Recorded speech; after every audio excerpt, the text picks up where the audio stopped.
اللهم اعتق رقابنا من النار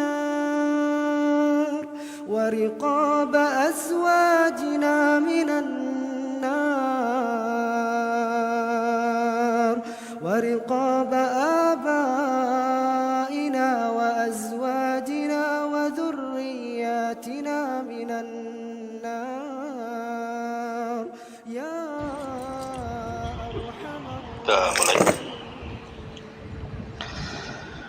Bismillahirrahmanirrahim.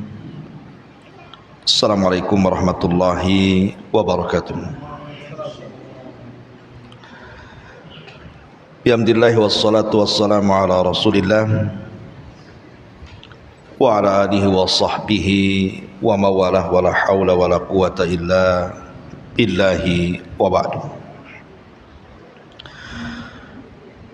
Alhamdulillah, di pagi menjelang siang ini kembali kita bisa berkumpul bermajlis ilmu di Masjid Nidaul Ilmi Kapling Beliung.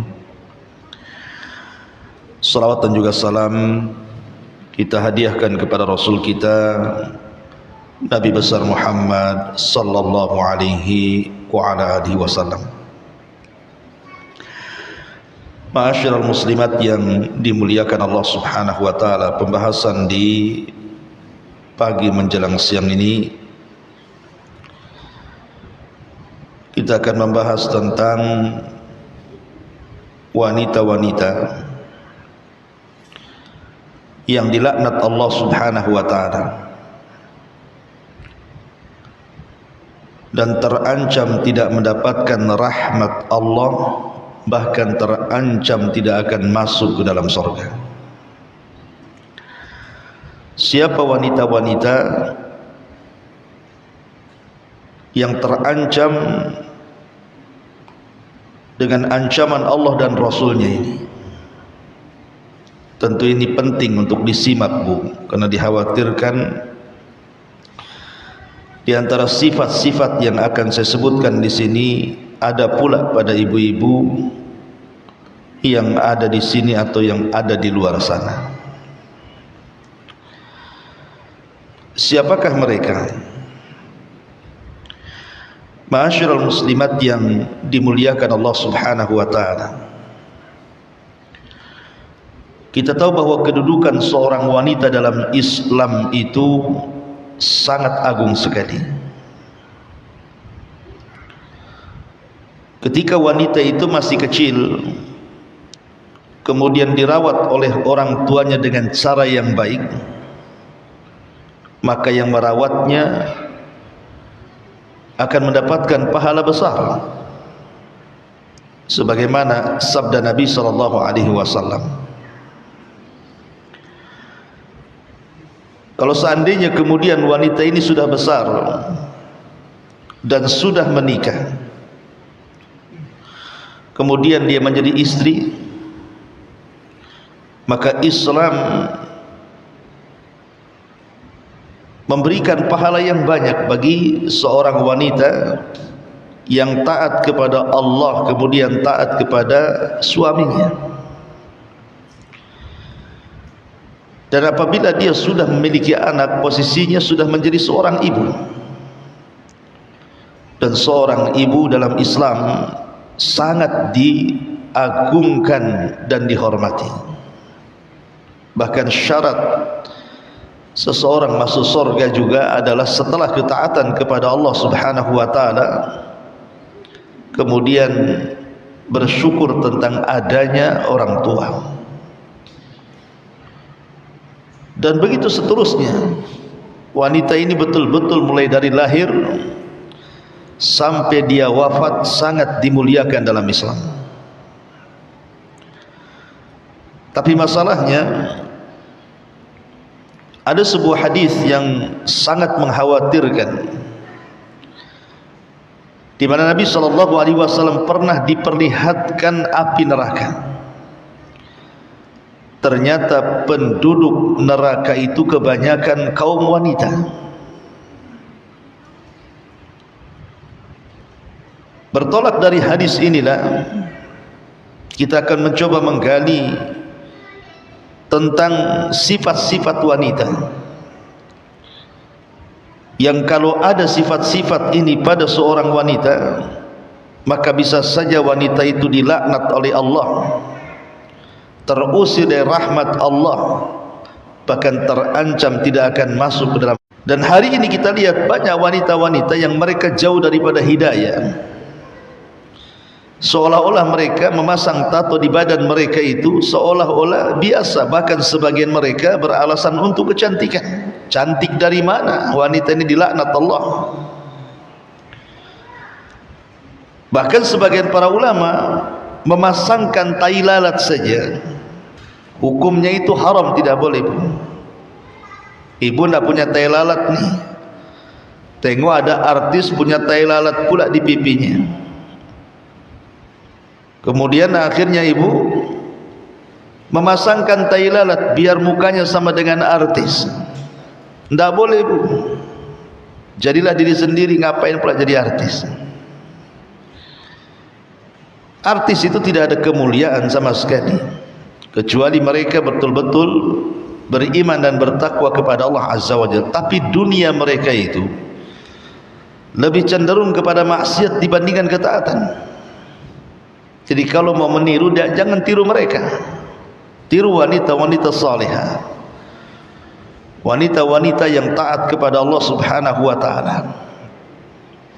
Jadi ini yang pertama, wanita-wanita yang ditato. Dan subhanallah, dulu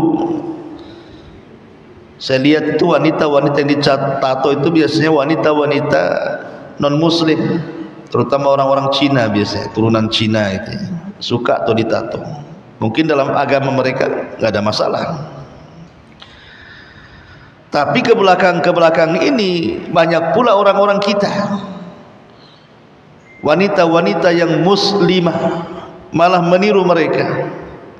Giliran mereka menghapus tatonya, yang muslimah pula menambah tatonya.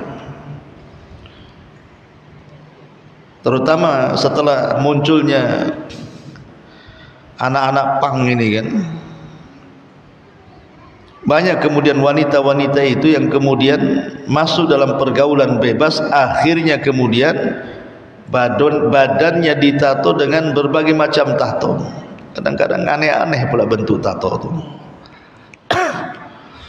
Kadang naudzubillah, terkadang ditato itu sekujur badannya. Padahal tato ini kan sakit juga tuh kalau ditato itu, karena dia bukan dilukis di badan, dilukai kan gitu. Maka wanita-wanita yang bertato ini bertakwalah kepada Allah. Dan kalau sudah terlanjur kemudian anda memiliki tato, maka hilangkan tato itu sebisa mungkin.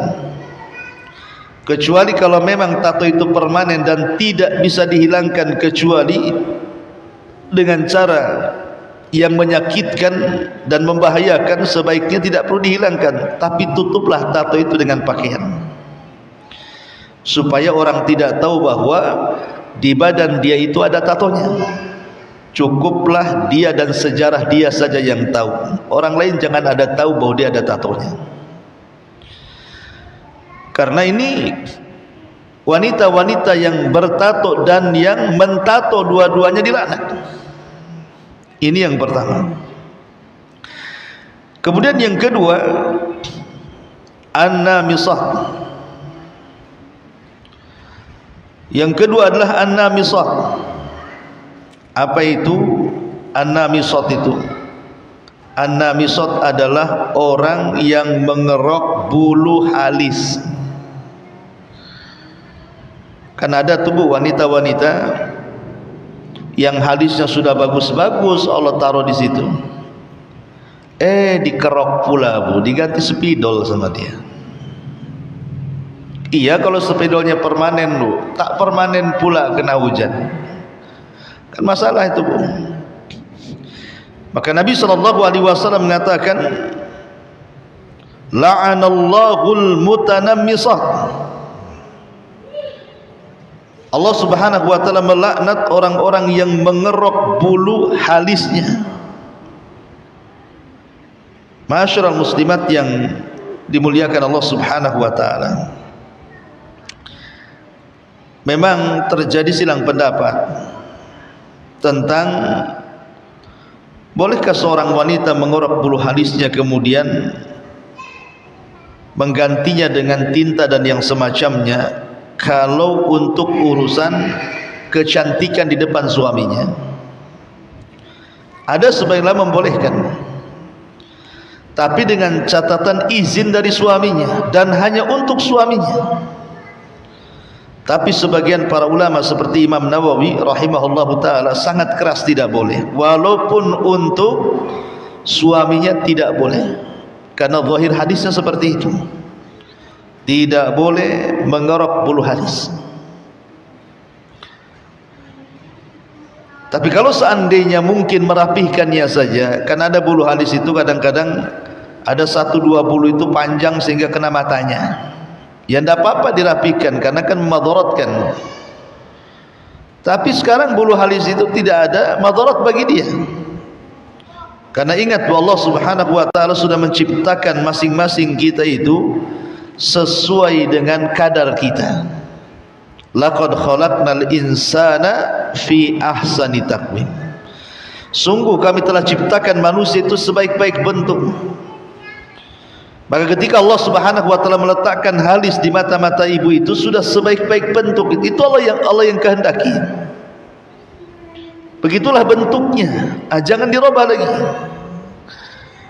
Maka ini wanita-wanita yang kemudian mencukur bulu halis kemudian mengganti dengan tinta atau menanamkan bulu halis, padahal sebenarnya bulu halisnya sudah normal. Maka ingat, wanita-wanita ini dilaknat oleh Allah Subhanahu wa taala. Nauzubillah. Kemudian yang ketiga, al-mutafallijat. Wanita-wanita yang mereka menggesek giginya supaya bagus, merapihkan giginya, padahal giginya sebenarnya normal, tidak ada masalah. Dan hari ini banyak. Hari ini hadis ini sudah terbukti 14 abad yang silam. Kita lihat banyak wanita-wanita itu menggunakan bekhel kan hari ini kan. Pakai bekhel itu gunanya untuk apa bekhel itu coba? Untuk meratakan atau menggesek gigi supaya bagus, itu untuk apa? Pertanyaannya. Ulama membolehkan merapatkan gigi itu dan menggesek gigi supaya indah, itu maksudnya kalau dalam gigi itu tidak normal. Contoh umpamanya giginya jarang. Jadi kalau makan itu loncat pula nasi dari sela-selanya tuh, Bu. Itu kan jarang-jarang tuh. Kan ada kan repot tuh kalau giginya jarang, nanti loncat dari situ nasi yang udah masuk mulut tuh. Lah kalau seperti ini ada apa-apa, karena memang asal gigi nggak mungkin seperti itu. Asal gigi manusia itu kan kita lihat bayi-bayi yang baru tumbuh gigi itu, giginya rapat, giginya rapi kan gitu. Jadi kalau sudah rapat, ngapain pula kemudian dikikir lagi? Apalagi hanya untuk keindahan, tujuannya supaya senyumnya itu senyum iklan pasta gigi namanya, nampak gitu kan. Untuk apa coba? Kalau untuk memfitnah manusia saja, terlaknat wanita seperti ini. Boleh pakai bekhel, tidak ada masalah, tetapi maksudnya ditinjau dari segi kesehatan. Mungkin ada masalah dengan giginya, mungkin ada kerenggangan dalam giginya, sehingga dikembalikan kepada kodratnya. Itu boleh. Ini hati-hati yang masang-masang bekhel ini. Kemudian juga yang keempat, al-wasilah. Al-wasilah itu artinya wanita-wanita yang menyambung rambut. Nabi SAW bersabda dalam sebuah hadis yang dikeluarkan Imam Bukhari, la'anallahul wasilata wal mustawsilah. Allah melaknat wanita-wanita penyambung rambut dan yang disambung rambutnya, baik pelakunya atau yang menyambungkannya. Dilaknat, tidak boleh. Saya ingat dulu Bu, masa-masa saya masih kecil ya, yang namanya rambut di zaman itu dijual belikan, terutama rambut wanita yang panjang-panjang. Itu kalau ke salon dicukur itu bisa dijual tuh rambut itu. Saya heran juga kan, rupanya rambut-rambut itu dibentuk kembali kemudian digunakan untuk gelung. Ya, biasanya untuk gelung di atas rambutnya, dibentuk kemudian diletakkan di atas kepala. Itu zaman dulu tuh. Ya. Tapi zaman sekarang tidak, karena sudah ada rambut-rambut palsu. Rambut-rambut palsu yang kemudian diletakkan di kepala dan warnanya macam-macam tuh. Ada yang merah, ada yang hijau, ada yang macam-macam, kepalangi kan Bu ya. Semua ada di kepala tuh. Bahkan ada yang betul-betul disambungkan dengan rambutnya. Alasannya untuk kecantikan. Ya, memang wanita perlu cantik. Tetapi kecantikan seorang wanita itu dilihat dari unsur syariat, bukan unsur hawa nafsu. Maka hati-hati jangan menyambung rambut, kecuali kalau memang ada madaratnya. Contoh umpamanya ada seorang wanita botak, dia tidak keluar rambut, sementara kodratnya seorang wanita itu kan cantik karena rambutnya, maka itu darurat kan gitu ya. Karena kalau dia botak tidak punya rambut kan tidak tampak kecantikannya. Maka mungkin dalam posisi seperti ini ad-daruratu tubihul mahdurah, perkara-perkara yang darurat itu boleh saja membolehkan yang dilarang. Tapi sekarang rambut dia sudah bagus, sudah cantik, ngapain pula kemudian disambung-sambung? Maka wanita-wanita yang menyambung rambut itu terlaknat dalam hadis ini. Ini yang keempat. Kemudian yang kelima, al-mar'atus sakhid zawjuha 'alaiha, wanita yang membuat murka suaminya. Wanita-wanita yang membuat murka suaminya, maka wanita-wanita ini dilaknat oleh Allah Subhanahu wa taala lewat para malaikatnya. Nabi SAW mengatakan, "Idza da'a ar-rajulu imra'atahu ila firashihi fa'abat fabata ghadban 'alaiha la'anatha al-malaikatu hatta tusbiha." Muttafaqun alaihi. Apabila seorang suami mengajak istrinya untuk melakukan hubungan suami istri, kemudian istri menolak, dengan penolakan istri itu membuat murka suaminya, maka murkanya suami ini kepada istri yang diajak berhubungan dan dia menolak, maka para malaikat akan melaknat istri tersebut sampai dia subuh, sampai di waktu subuh, sampai redha suaminya. Kalau suaminya tidak redha, maka malaikat akan terus melaknat ibu. Dan hari ini banyak perceraian-perceraian yang saya perhatikan itu. Kenapa seorang suami menceraikan istrinya? Itu salah satunya adalah faktor biologis, karena selalu tidak mendapatkan keinginannya, padahal tujuan dia menikah itu untuk melampiaskan hasratnya. Atau banyak suami-suami itu yang selingkuh, naudzubillah, karena tidak mendapatkan kepuasan dalam rumah tangganya. Atau banyak percekcokan dalam keluarga ini gara-gara masalah ini. Dalam sebulan ini saya pernah melihat di YouTube kasus tentang seorang suami membunuh istrinya. Ya tentu ini orang awam kan gitu ya. Gara-gara apa? Tidak mau melayani suaminya, marah suaminya. Ini kan akhirnya memicu apa? Ketegangan dalam rumah tangga, kecekcokan dalam rumah tangga, bahkan sampai terjadi perceraian, bahkan sampai terjadi pembunuhan. Coba kan? Itu di dunia tuh. Di alam lain malaikat justru lebih sadis lagi karena melaknat dia. Kalau sudah melaknat itu kan dijauhkan daripada rahmat. Sementara kita masuk surga itu karena rahmat, Bu. Kecuali ibu ada uzur. Ibu lagi sakit parah, ibu lagi nifas, ibu lagi haid, ya.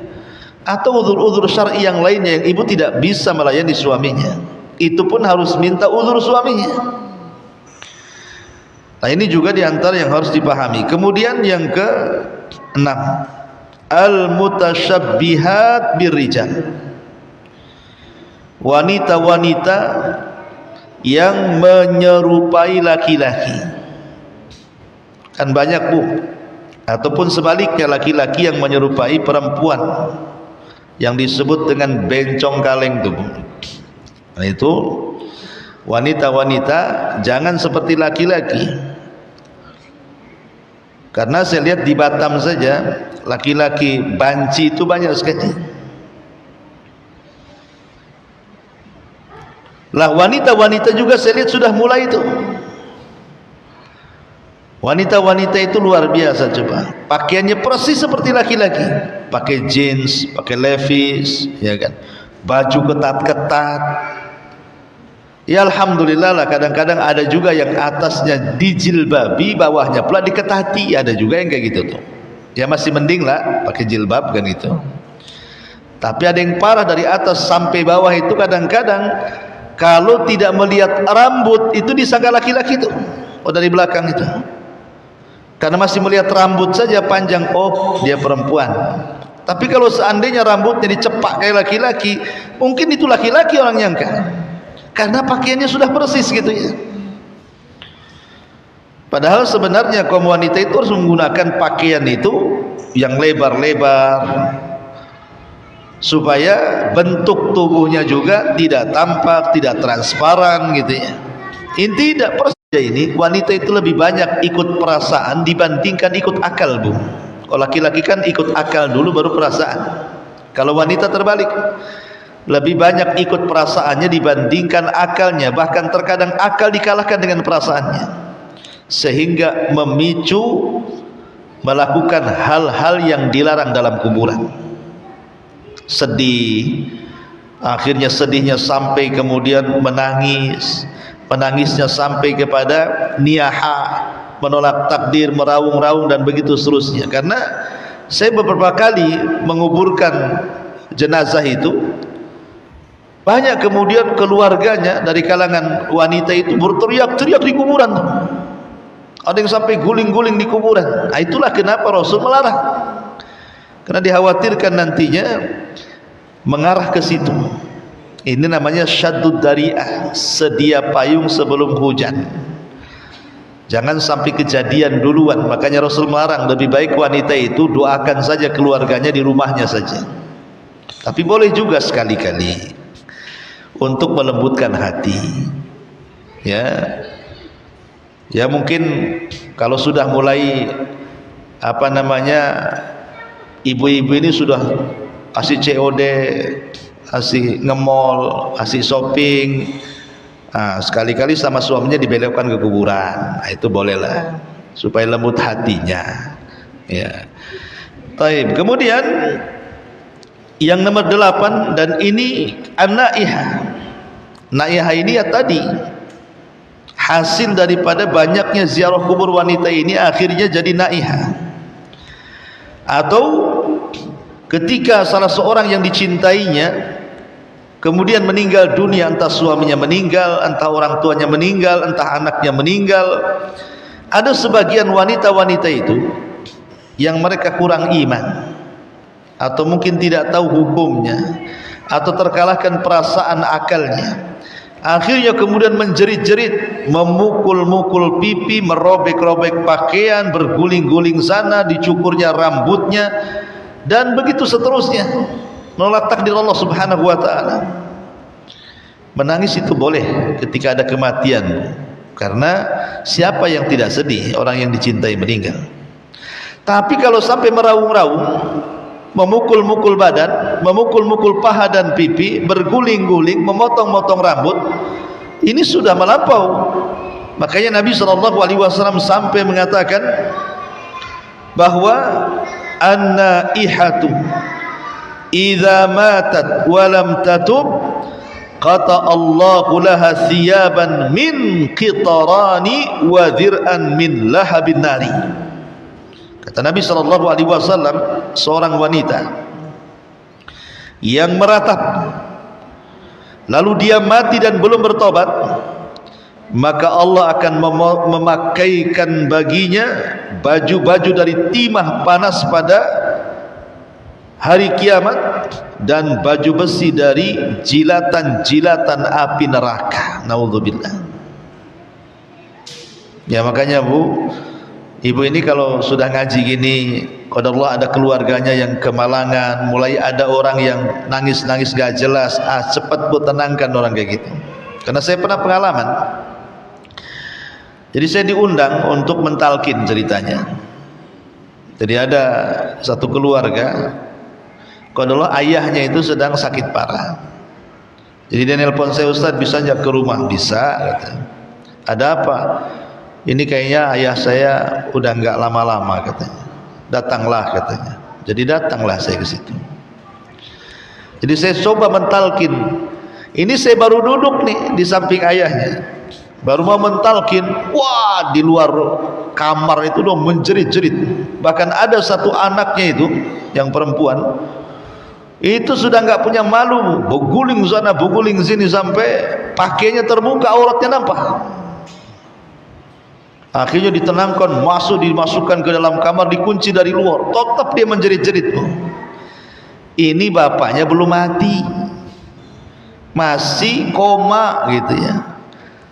Allah takdirkan setelah saya talkin, memang dia mengucapkan kalimat la ilaha illallah, tapi tak jadi mati pula tuh bapak tuh.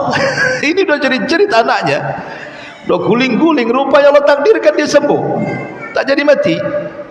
Ya, Allah alam sekarang gimana. Tapi kan ini belum meninggal, padahal ada kejadian seperti itu. Naudzubillah. Karena ini perkara jahiliyah, tidak boleh. Nabi yang mengatakan arba'un fi ummati min amril jahiliyati la yatrukuhun, kata Rasul. Ada 4 perkara khasnya orang jahiliyah itu. Apa itu? Al-fakhru bil ahsab, wa ta'nu fil ansab, wal istisqa'u bin nujum, wan niyahatu 'alal mayyit. Membanggakan jasa, kelebihan, kehebatan nenek moyang, mencela nasab garis keturunan, menisbatkan hujan kepada bintang tertentu, dan meratapi mayat. Ini bagian daripada perkara jahiliyah. Maka tirulah seorang wanita di zaman Nabi SAW, namanya Ummu Sulaim, istri daripada Abu Talha.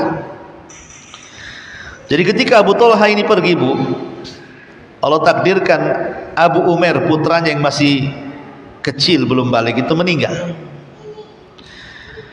Lah suaminya tidak tahu karena sedang safar. Yang tahu Ummu Sulaim, ibunya.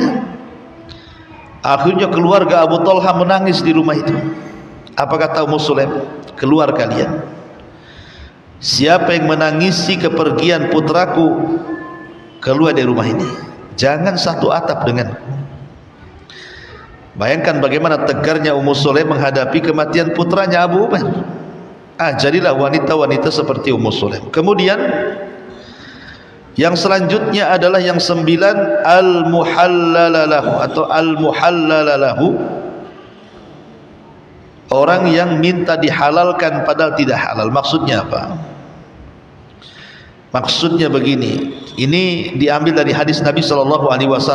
La'ana Rasulullah SAW al-muhallil wal muhallalalahu, yang mungkin tergesa-gesa menceraikan istrinya sampai 3 kali, kemudian dia nyesel, ingin kembali tapi tidak bisa karena harus menikah lagi dengan orang lain. Akhirnya kemudian dia bayar orang supaya menikah dengan istrinya, pagi akad, malam minta diceraikan. Dan itu banyak sinetron sandiwara kayak gini, Bu. Saya bayar kamu 50 juta, nanti pagi kau nikah dengan mantan istri saya, tapi malam kau ceraikan dia. Akhirnya menikah. Betul, paginya akad, malamnya diceraikan, supaya si wanita itu bisa balik ke suami yang pertama. Kan itu syaratnya seperti itu kalau sudah talak 3. Maka Nabi SAW melaknat, tidak boleh melakukan hal yang seperti ini. Dan wanita itu juga dilaknat, nggak boleh. Itu sudah konsekuensi. Orang kalau sudah talak 3 tidak bisa kembali sampai betul-betul dia menikah dengan laki-laki lain dan pernikahannya normal, layaknya orang menikah seperti apa, yang seperti itulah, digauli, ya, melakukan hubungan suami istri dan begitu seterusnya, sampai ada cekcok, ada apa, kemudian diceraikan. Ini suami yang pertamanya udah nunggu-nunggu kapan jandanya istri saya ini, rupanya betul qadarullah diceraikan sama suaminya. Boleh kita kembali, ya. Itu syaratnya harus pernikahan normal, bukan disetting dan disandiwara. Ini namanya muhallil dan muhallal, itu tidak boleh, dilaknat dalam Islam. Ini karena Nabi SAW pernah mengatakan, ala ukhbirukum bitai'asil musta'ar, kata Rasul. Maukah aku kabarkan kepada kalian tentang domba pejantan yang disewakan? Lihat bahasa Rasul. Rasul menggunakan kinayah. Maukah aku kabarkan kepada kalian tentang domba pejantan yang disewakan? Para sahabat mengatakan, tentu ya Rasulullah. Apa maksudnya?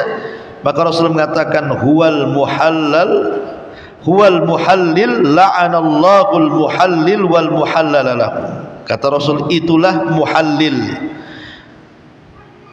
dan Allah melaknat orang-orang yang muhallil dan muhallalalahu. Artinya muhallil laki-laki yang menikahi seorang wanita dengan tujuan agar perempuan itu dibolehkan menikah kembali dengan suami pertamanya. Adapun muhallalalahu, laki-laki yang menyuruh muhallil untuk menikahi bekas istrinya agar istri tersebut dibolehkan untuk dinikahinya. Nah, ini semua dilaknat, naudzubillah. Ini yang ke-9. Yang ke-10, al-mutabarrijat, wanita-wanita yang tabarruj. Nabi SAW mengatakan, sinfani, dalam hadis Muslim, sinfani min ahli nar lam arahuma. Ada 2 manusia, kata Rasul, di zamanku tidak ada. Subhanallah, di zaman Nabi tidak ada, adanya di zaman sekarang. 14 abad yang silam Rasul memprediksi akan ada 2 kelompok, di zamanku nggak ada tuh. Kemudian Nabi SAW menyebutkan salah satunya adalah nisaun kasiyatun ariyatun mumilatun ma'ilatun ru'usuhunna ka'aslimatil buktil ma'ilah. Wanita-wanita yang berpakaian tapi telanjang, ya tadi pakainya ketat, pakainya transparan gitu ya. Bukan hanya itu saja, sudah ketat, transparan lagi, berjalan pula melenggak-melenggok sana sini, terpengaruh dengan model di YouTube, akhirnya dia mencontohkannya.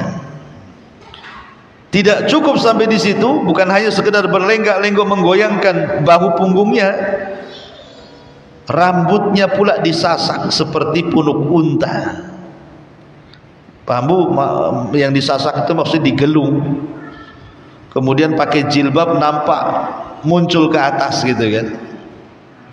Anda wanita-wanita menggelung, kemudian pas ditutup jilbab nonjol pula dia ke atas. Nah, itu tidak boleh tuh, ya, karena itu seperti punuk unta, kata Rasul.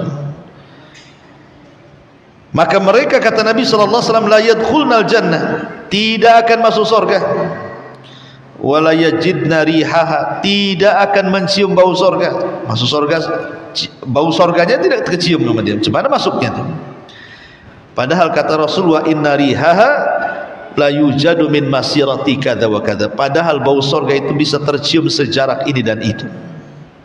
Dan sekarang naudzubillah kan, wanita-wanita yang disabdakan Rasul ini menjadi sebuah kenyataan. Di zaman jahiliyah, Bu, sejahiliyahnya orang jahiliyah, tidak ada pakaian yang dipakai orang sekarang. Karena ketika Allah Subhanahu wa taala menyinggung soal amalan pakaian wanita-wanita jahiliyah dengan firman-Nya wala tabarrujna tabarrujal jahiliyatil ula, Jangan kalian tabarruj, berdandan seperti orang-orang jahiliyah. Seperti apa sih dandanan orang jahiliyah itu? Para ahli tafsir mengatakan orang jahiliyah itu mereka pakai jilbab tapi nampak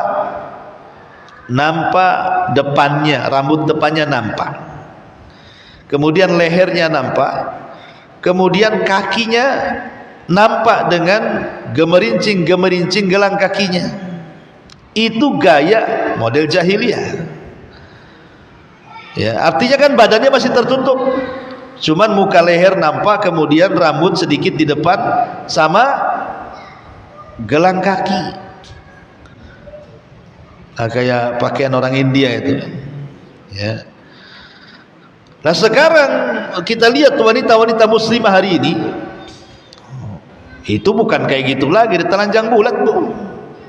Apalagi di kolam-kolam renang, apalagi kemudian di pantai-pantai, udah nggak punya malu.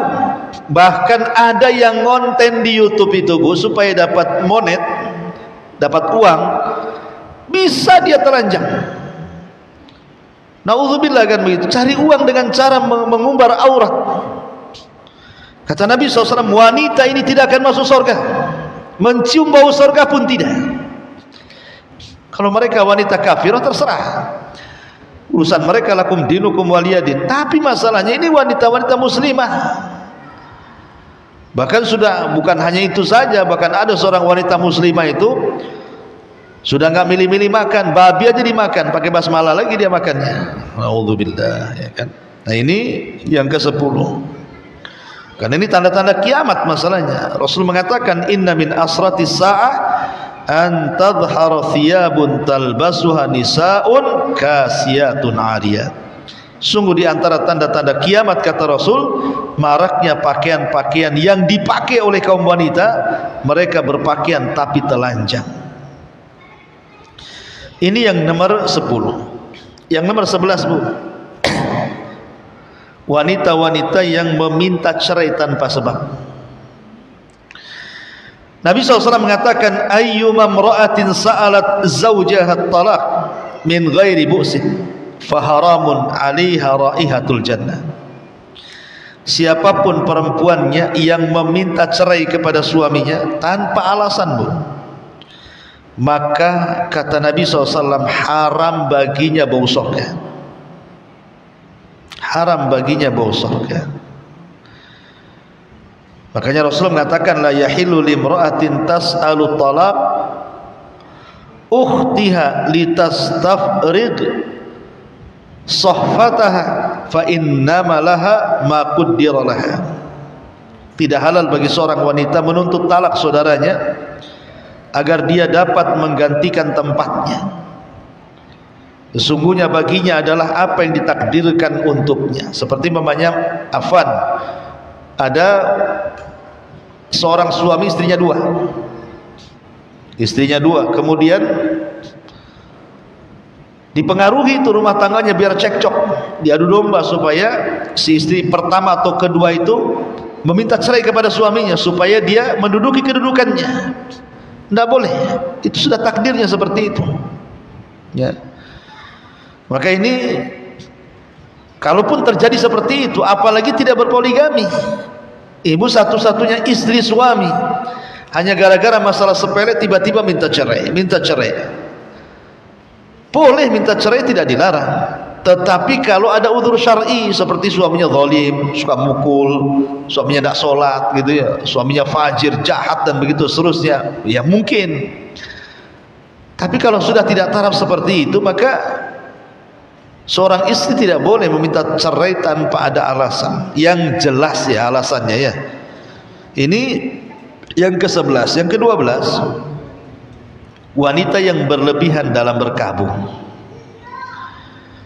Nabi SAW mengatakan, la yahillu limra'atin tu'minu billahi wal yawmil akhir an tahidda ala mayyitin fawqa 3 layalin illa zawj fa innaha tahidda alaihi 4 ashhur wa 10. Tidak halal bagi seorang wanita yang beriman kepada Allah dan hari akhir berkabung atas kematian keluarganya lebih daripada 3 hari, kecuali yang meninggal suaminya. maka boleh dia berkabung selama 4 bulan 10 hari. Maksudnya begini Bu, kenapa dilarang dalam Islam itu? Karena ada seorang istri ketika mungkin anaknya meninggal atau orang tuanya meninggal atau orang dicintainya meninggal, itu sedihnya itu sampai berminggu-minggu, berbulan-bulan, sehingga dia malas dandan padahal ada suaminya tuh. Akhirnya dengan berkabungnya itu dia abaikan hak yang wajib kepada suaminya. Makanya kenapa Rasul membatasi 3 hari saja boleh berkabung itu. Habis 3 hari dandan lagi untuk suaminya, layani lagi suaminya, jangan berlarut dengan kesedihannya. Walaupun yang meninggal itu orang tua atau anak gitu kan, cukup 3 hari saja, karena ada hak yang lebih besar yang ibu harus tunaikan. Ibu harus melayani suami. Jangan asik terus kemudian terlena dengan kesedihan, karena ibu akan melalaikan hak sebagai istri, itu masalahnya. Yang kedua juga berkabung bisa menjadikan niyahah tadi, menolak takdir, meratapi mayat, itu dikhawatirkan. Ini yang ke-12 ya. Kemudian yang ke-13, wanita-wanita yang mempercayai Dajjal. Maksud Dajjal di sini dukun-dukun, paranormal, bomo-bomo, ya, tukang nujum, ahli ramal, dan begitu seterusnya Bu. Nabi SAW mengatakan, man ata arrafan fasa'alahu an syai'in fasaddaqahu lam tuqbal salatuhu 40 yawman. Barang siapa yang mendatangi tukang tanung, dukun, tukang ramal, bomo, dan yang semacamnya, kemudian bertanya sesuatu, belum membenarkan nih, baru bertanya aja nih, maka sholatnya tidak akan diterima selama 40 malam yang kebelakang. 40 hari kita sholat ditolak gara-gara datang ke dukun. Dan biasanya yang banyak datang ke dukun itu perempuan. Ya, ingat, yang banyak datang ke dukun itu perempuan, sembunyi-sembunyi dia datang ke dukun tuh. Kadang-kadang biasanya datang ke dukun itu kan macam-macam tujuannya Bu. Ada yang ingin cantik, akhirnya minta dipasangkan susu. Zaman dulu ya, zaman sekarang enggak tahu lah. Biar cantik katanya. Datang ke dukun. Atau yang datang ke dukun sakit hati, gara-gara disakiti orang, datang ke Mbah dukun, Mbah santet dia Mbah, buat dia mati Mbah katanya. Atau gara-gara masalah urusan rumah tangga tuh, masalah rumah tangga, akhirnya ibu datang ke dukun pelet gitu ya, biar suaminya itu nempel kayak perangko aja. Atau sebaliknya, biar suaminya benci supaya cepat diceraikan karena sudah ada yang kedua. Ya, macam-macam kan Bu. Tapi kebanyakan orang datang ke dukun itu jarang laki-laki. Ada juga kedua, tapi kebanyakan perempuan biasanya. Laki-laki kalau datang ke dukun itu nyari nomor togel biasanya. Tapi kalau perempuan datang ke dukun itu macam-macam tuh. Makanya kenapa dukun juga banyak perempuan. Sekarang kan banyak tuh dukun-dukun apa tarot tuh, apa itu kartu-kartu itu kan. Itu perempuan, peramal-peramal tidak jelas tuh. Nah, sekarang pula dukun-dukun ini dapat panggung pula sekarang di tengah-tengah masyarakat, masuk televisi, punya channel YouTube, banyak pula penggemarnya. Na'udzubillah, na'udzubillah. Dukun itu dajjal. Mereka penyembah iblis. Maka ibu jangan percaya dengan dukun dan jangan pergi ke dukun. Ya. Masyarul muslimat yang dimuliakan Allah Azza wa Jalla. Ini yang ke-13, yang ke-14.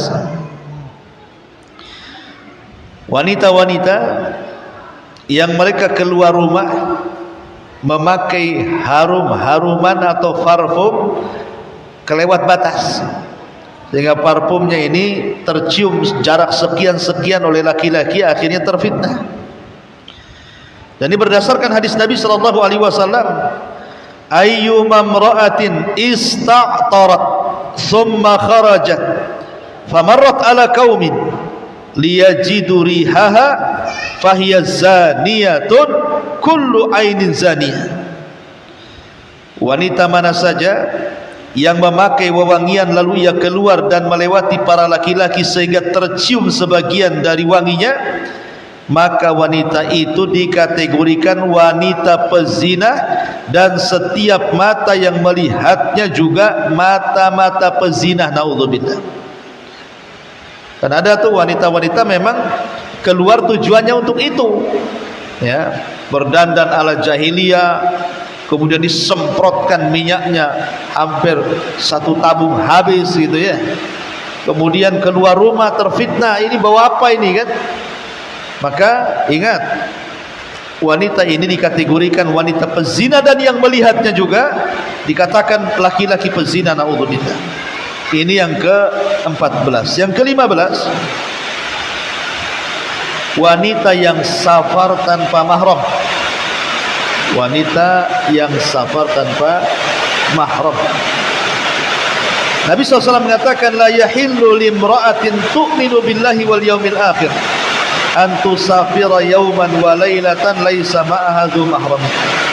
Tidak halal bagi seorang wanita yang beriman kepada Allah dan hari akhir bersafar sehari semalam tanpa disertai mahram. Ya. Ini hujan Bu. Kita cukupkan sampai nomor 15, separuh ya. Nanti separuhnya kita lanjutkan minggu depan, karena suara juga nggak bisa dengar ya. Subhanakallah bihamdika, asyhadu an la ilaha illa anta astaghfiruka wa atubu ilaik. Allahu ta'ala alam. Assalamualaikum warahmatullahi wabarakatuh.